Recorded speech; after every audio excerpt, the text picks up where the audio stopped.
అందరికి నమస్కారం. ఈరోజు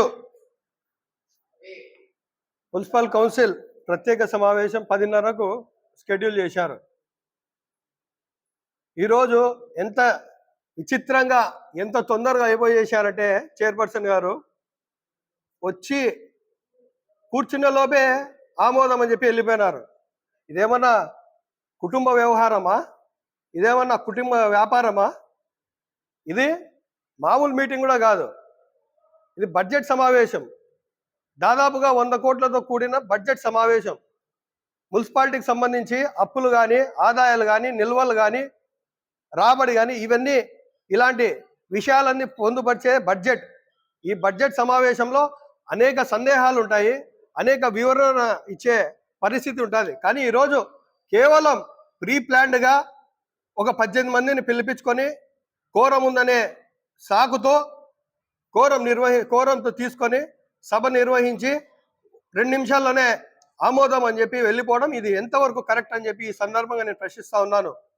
అంటే ప్రొద్దుటూరు ప్రజల బాగోగుల గురించి, అభివృద్ధి గురించి, పురపాలక సంఘ నిధుల గురించి మీకున్న చిత్తశుద్ధి ఇదేనా అని చెప్పి ఈ సందర్భంగా ప్రశ్నిస్తా ఉన్నాను. మీరు ఏ హక్కుతో మీరు ఇలాంటి పనులు మీరు చేస్తారు చెప్పండి? ప్రజలకు సమాధానం ఇవ్వాలా, మాకంటే ఎలాగో ఇవ్వరు.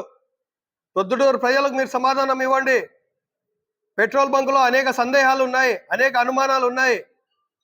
అక్కడ అవినీతి జరిగిందని చెప్పి సాక్షాత్తు కమిషనర్ గారు కూడా చెప్పినారు.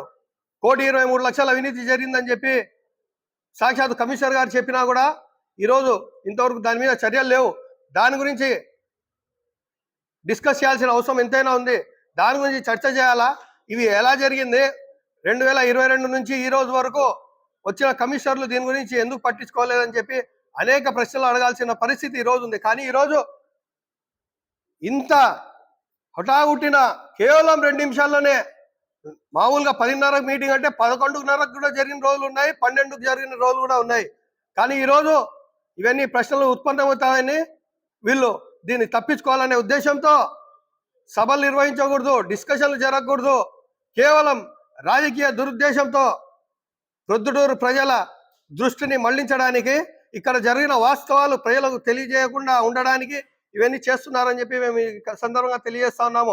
ప్రజలందరూ గమనించాలా, ప్రజలందరూ గమనించండి. మీరు కేవలం దాట వేసే పనులేదు వీళ్ళు చేస్తున్నారు. కానీ పురపాలక సంఘానికి కానీ, ప్రొద్దుటూరు పట్టణానికి కానీ అభివృద్ధి చేస్తామనే ఆకాంక్ష అయితే వీళ్ళకి లేదు.